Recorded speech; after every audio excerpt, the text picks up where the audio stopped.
Hi guys, welcome back to my YouTube channel. My name is Abhishek और आज हम continue करेंगे एक्सरसाइज 1.2।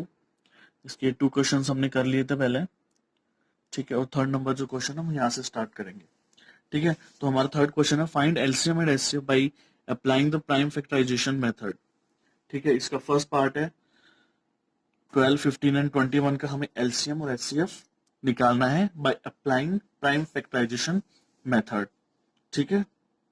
भाज्य गुणनखंड विधि से इनका एलसीएम और एचसीएफ निकालना है। So let's start with first number 12, 15 and 21। तो हम क्या करेंगे, फैक्टर्स करेंगे। पहले तो 12 के फैक्टर करेंगे, फिर 15 के, फिर 21 के प्राइम फैक्टर्स करेंगे हम इनके। 12 के फैक्टर्स होंगे 2, 6, 2, 3, 3 एंड 1। तो यहाँ इनके फैक्टर्स होंगे 2 raised to power 2, 3, 1 एंड 1, ठीक है। ये तो हुआ इसका फैक्टर्स। 15 के फैक्टर्स हम करेंगे 5, 3, 3 एंड 1, ठीक है। तो इनके फैक्टर्स हुए 5 पावर 1, 3, इसमें भी पावर 1, ठीक है। 21 के हम करेंगे 3, 7, 7 एंड 1। तो इसके फैक्टर्स हो जाते हैं 3 इंटू 7 पावर में 1 एंड 1, ठीक है। यहाँ आप 1 लिख सकते हैं, लिखे या ना लिखे कोई इतना फर्क इसमें पड़ेगा नहीं, ठीक है। अब आगे हम क्या करेंगे, इनका निकालेंगे सबसे पहले एचसीएफ, ठीक है। इनका हम निकालेंगे एचसीएफ। तो एचसीएफ में हमें क्या ढूंढना है, हमें ढूंढना है कॉमन फैक्टर। मैंने बताया था लास्ट वीडियो में आपको, common factor and minimum power. जो सबसे छोटी घात होगी वो हम लेंगे और कॉमन फैक्टर इसमें देखेंगे। तो कॉमन फैक्टर क्या होगा, 2 यहाँ है, यहाँ तो है नहीं किसी में भी, तो 2 कॉमन फैक्टर नहीं है। 3 यहाँ भी है, यहाँ भी और यहाँ भी, पावर में तीनों में एक ही है, तो यहाँ हम लिखेंगे 3 raised to power 1, ठीक है। ये हुआ। मल्टीप्लाई करेंगे हम, 5 है, यहाँ 7 है, ठीक है। तो 5 भी कॉमन फैक्टर नहीं है और 7 भी कॉमन फैक्टर इसका नहीं है, तो इसका एचसीएफ हो जाता है 3। और एलसीएम इसका निकालेंगे, तो एलसीएम में हम लेंगे सारे फैक्टर्स जो मैंने बताया था और मैक्सिमम पावर। तो सारे फैक्टर्स 2 भी होंगे, 3 भी होंगे और 5 भी होगा एंड 7 भी होगा। मैक्सिमम पावर 2 की मैक्सिमम पावर 2 है, बाकी सबकी पावर 1, 1, 1 ही है। तो ये होगा 2 इंटू 2 इंटू 5 इंटू 7 इंटू 3। यहाँ भूल गए लिखना, तो यहाँ लिख देंगे, ठीक है। तो ये इसका एलसीएम होगा 4, 3 जा 12, 7, 84, 84 इंटू 5 कर लीजिए, 84 इंटू 5 0 एंड 4, 2, 420, ठीक है। ये होगा इसका एलसीएम और 3 होगा इसका एचसीएफ, ठीक है। ये तो हुआ first part of third question. अब सेकंड पार्ट क्या है, सेकंड पार्ट हम देखेंगे। यहाँ पे हमारे पास नंबर्स दिए गए हैं 17, 23 एंड 29। इनका हम फैक्टर्स करेंगे। सबसे पहले तो प्राइम फैक्टर्स इनके क्या क्या हो सकते हैं। देखिए 17 तो प्राइम नंबर है, तो इसका 17 में ही ये डिवाइड होगा और यहाँ होगा 1। यहाँ भी 23 होगा और यहाँ भी होगा 1। यहाँ 29 होगा और यहाँ होगा 1। तो इनके फैक्टर्स क्या हो जाते हैं, 17 इंटू 1 पावर में 1, 23 इंटू 1, 29 इंटू 1। ये इनके फैक्टर्स हो जाते हैं, ठीक है, प्राइम फैक्टर्स। अब हम क्या करेंगे, एचसीएफ। एचसीएफ में कॉमन फैक्टर देखेंगे। कॉमन फैक्टर हमारे पास ओनली 1 है, तो इसका एचसीएफ हो जाता है 1। और अब बात करेंगे एलसीएम की। तो एलसीएम में तो हमें सारे फैक्टर्स लेने हैं। 17 इंटू 23 इंटू 29, इनकी पावर क्या होगी, मैक्सिमम पावर लेंगे, मैक्सिमम पावर 1 ही है, तो यहाँ 1 लेंगे, ठीक है। तो इसको हम सोल्व करते हैं। सॉल्व करने के बाद हमारे पास क्या वैल्यू आती है,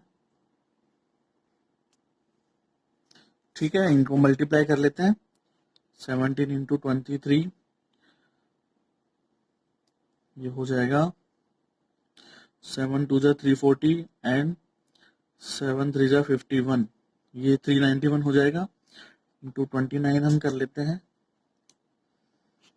ठीक है, इसकी वैल्यू तो 391 हो गई और यहाँ इसको 29 से मल्टीप्लाई कर लेते हैं, यही इसका एलसीएम होगा।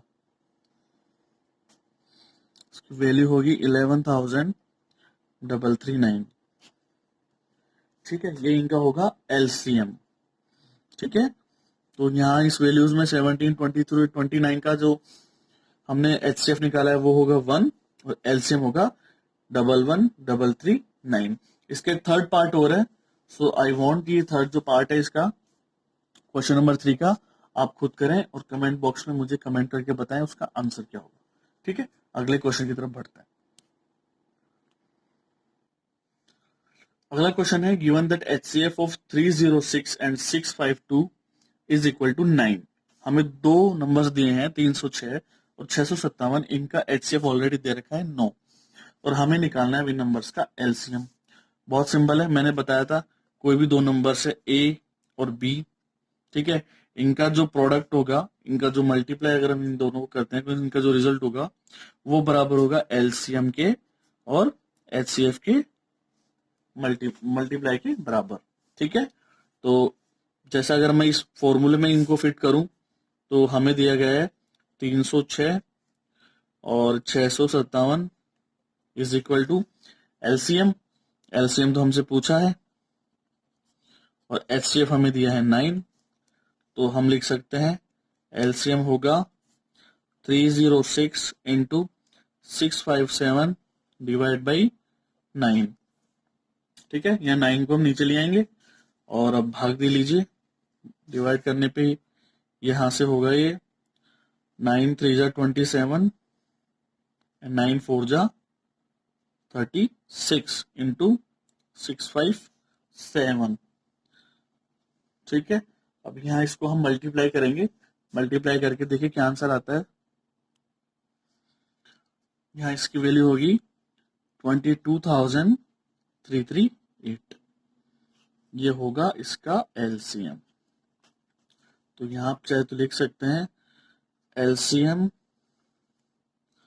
Of 306 and 657 is equal to 22,338, यही आपका आंसर होगा। मैंने बताया भी था product of two numbers is equal to LCM into HCF of existing numbers. जो नंबर्स आपको दिए हैं उनका जो मल्टीप्लाई होगा वो एलसीएम और एचसीएफ के मल्टीप्लाई के बराबर होगा। चलिए हम अगला क्वेश्चन करते हैं। हमारा अगला क्वेश्चन है check whether 6 raised to power n can end with digit 0 for any natural number n। तो ये बोल रहा है कि कोई भी नंबर है, नेचुरल नंबर है n,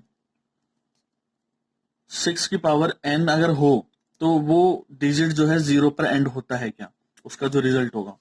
सीधा सा सिंपल सा क्वेश्चन है। इसमें हम देखते हैं, सबसे पहले हमें दिया है 6 की पावर n, ये हमें दिया गया है, ठीक है। अब हमें इसे चेक करना है कि n का ऐसा कोई वैल्यू हो सकता है कि इसका जो रिजल्ट होगा वो 0 पर एंड हो, जो नंबर इसको सोल्व करने पे आएगा उसमें लास्ट में 0 डिजिट हो, ऐसा कोई नंबर हो सकता है क्या। अब 0 हमें मिलता कब है, मैंने लास्ट में भी बात करी थी, 0 हमें मिलता है जब हमारे पास फैक्टर हो 2 और 5, तब हमें मिलेगा 0, यहाँ पे 0 मिलेगा। अब इसके तो मल्टीपल चलते हैं आगे, जैसे मान लो मुझे 100 चाहिए तो यहाँ 2 इंटू 5, ठीक है, इंटू में 10 कर सकता हूँ, ठीक है। अगर मुझे 200 चाहिए तो यहाँ 2 इंटू 5 इंटू 10 इंटू में 2 कर सकता हूँ, तो मुझे 200 मिल जाएगा। तो 0 हमें मिलता है जब ये हमारे पास दो प्राइम फैक्टर्स हो 2 और 5, ठीक है। अब यहाँ इसके प्राइम फैक्टर्स अगर हम करें 2 इंटू 3 और यहाँ पर घात इसकी n आ रही है, ठीक है। तो यहाँ हमें प्राइम फैक्टर्स मिल रहे हैं 2 और 3, यहां पर प्राइम फैक्टर में 5 नहीं है हमारे पास, तो हम ये कह सकते हैं कि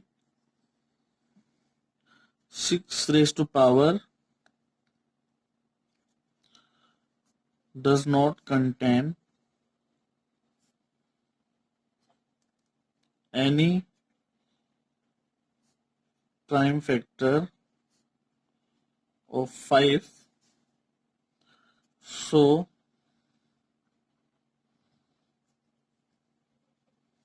there is no number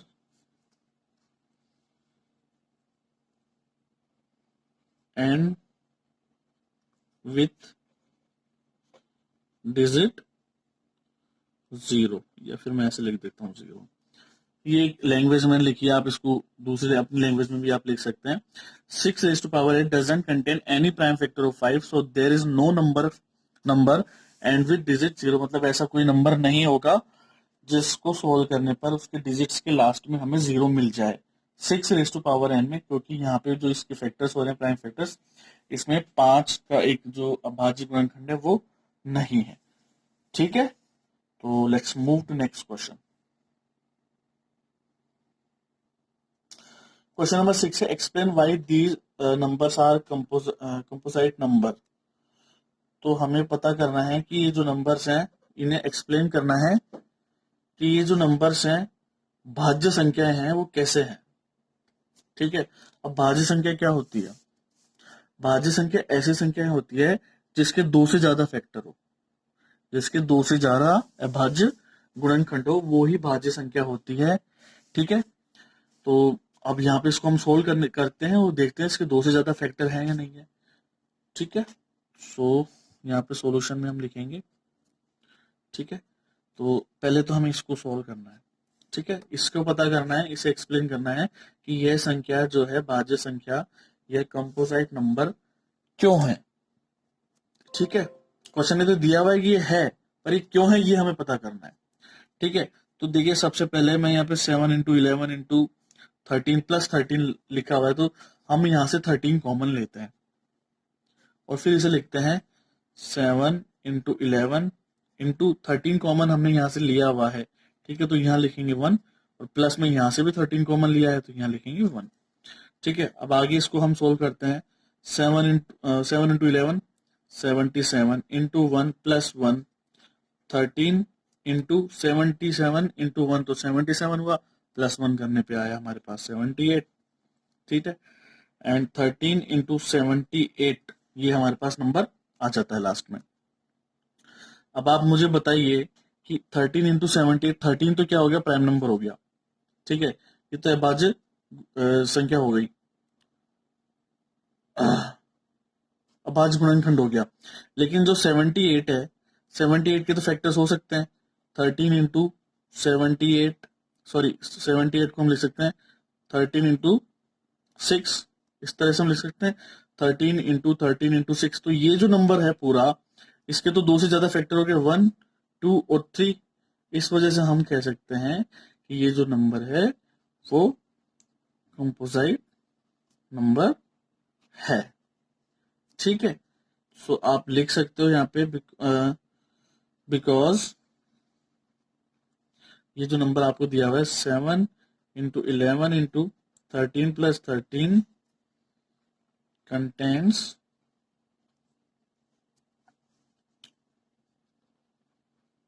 more than 2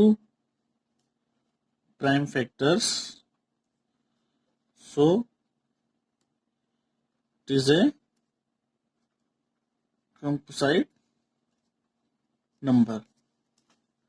ठीक है, तो इसी तरह जो हमारा दूसरा पार्ट है, इसमें दूसरा जो हमसे पूछा गया क्वेश्चन, इसमें हमें प्रूफ करना है, एक्सप्लेन करना है। तो यहाँ पे देखिए 5 यहाँ भी आ रहा है, 5 यहाँ पे आया है, तो 5 कॉमन ले लीजिए। ठीक है, तो यहाँ हम लिखेंगे 7 इंटू 6 इंटू 1, 1 हमने 5 की जगह लिखा है क्योंकि 5 हमने बाहर निकाल लिया, कॉमन ले लिया, into 4 into 3 into 2 into 1 plus 1, plus 1 यहाँ का, यहाँ से हमने ये बाहर ले लिया है तो प्लस 1 हम यहाँ लिखेंगे। तो अब इनको सोल्व करते हैं,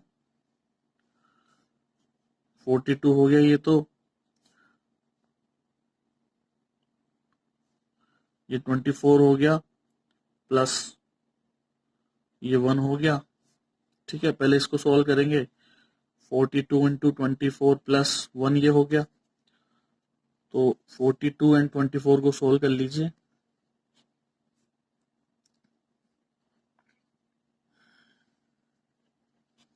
ये हो गया 1008 प्लस 1, तो हमारे पास नंबर आ गया 5 इंटू 1009।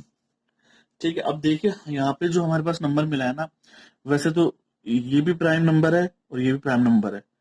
ठीक है, अब ये प्राइम नंबर है तो ये दो फैक्टर्स इसके आ रहे हैं, इस नंबर की जो टोटल जो रिजल्ट आ रहा है इसका। ठीक है, इसके दो फैक्टर्स आ रहे हैं, तो हमारे पास तो कंपोजिट नंबर की जो डेफिनेशन है वो ये है कि जिसके दो से ज्यादा फैक्टर हो, तो दो से ज्यादा फैक्टर होते गए यहाँ पे हम 1 भी तो लगा सकते हैं। ठीक है, तो इस संख्या के भी दो से ज्यादा फैक्टर है, इसलिए ये संख्या भी जो है कंपोजिट नंबर भाज्य संख्या होगी। ठीक है, चलिए आगे बढ़ते हैं अगले क्वेश्चन की तरफ। Question number 7। क्वेश्चन नंबर 7 है हमारे पास, बहुत बड़ा क्वेश्चन है, पढ़ते हैं एक बार। There is a circular path around a sports field. Sonia takes 18 minutes to drive one round of the field, while Ravi takes 12 minutes for the same. Suppose they both start at the same point at the same time and go in the same direction. After how many minutes will they meet again at the starting point? एक circular path है इस तरह का, इसका starting point है। ठीक है, यहीं पे तो सोनिया खड़ी है और यहीं पे रवि खड़ा है। ठीक है, ये दोनों यहीं से स्टार्ट करते हैं। अब सोनिया क्या करती है, सोनिया तो 18 मिनट में इसको कवर करती है, एक एक राउंड लगाती है। और रवि क्या करता है, रवि 12 मिनट में लगा देता है। रवि थोड़ा तेज है इससे। ठीक है, अब इसने पूछा ये है, अगर ये दोनों एक ही जगह से स्टार्ट करें, एक ही टाइम पर स्टार्ट करें और एक ही डायरेक्शन में जाए, मान लीजिए एक ही डायरेक्शन में जा रहे हैं, इसी डायरेक्शन में जा रहे हैं, इसी डायरेक्शन में जा रहे हैं, सेम टाइम पे स्टार्ट किया, सेम जगह से स्टार्ट किया, सेम डायरेक्शन में स्टार्ट किया, तो ये कौन से कितने टाइम बाद है, कितने मिनट बाद जो है स्टार्टिंग पॉइंट पे मिलेंगे, मतलब ये दोनों एक ही जगह हो जाएंगे दौड़ते दौड़ते। ठीक है, तो अब इसका जो सॉल्यूशन है वो बेसिकली ये है, सोनिया तो लेती है 18 मिनट, इसका सॉल्यूशन बहुत छोटा सा है, और रवि लेता है 12 मिनट्स। ठीक है, तो जो टाइम जो हमसे पूछा गया है वो होगा इन दोनों का एलसीएम। तो हम निकालेंगे एलसीएम ऑफ 18 एंड 12। ठीक है, तो अब क्या करेंगे, 18 और 12 का एलसीएम निकालना है तो प्राइम फैक्टराइजेशन मेथड यूज करेंगे। तो इसके फैक्टर्स हम कर लेते हैं 18 के पहले तो, और फिर 12 के करेंगे। तो 18 के जो फैक्टर्स हो जाते हैं 2 9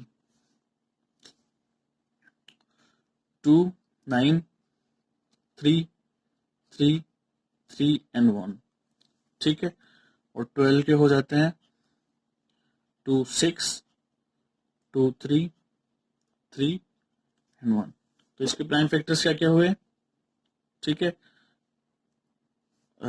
2 raise to power 1, 3 raise to power 2, ये हो गए 18 के,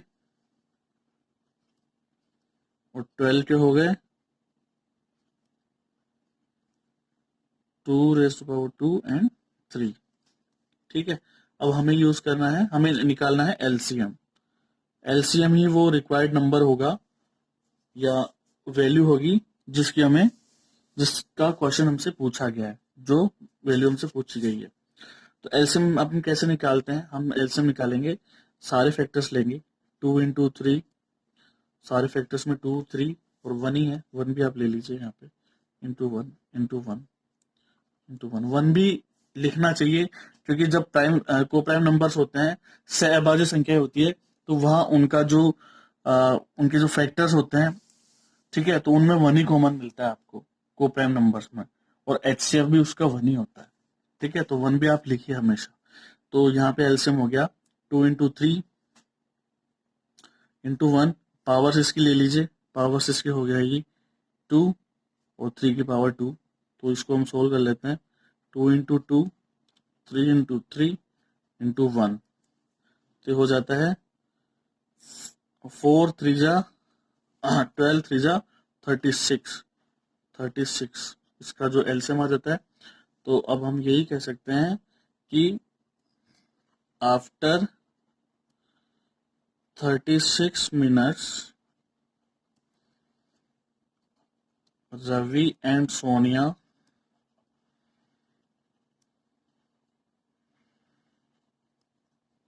will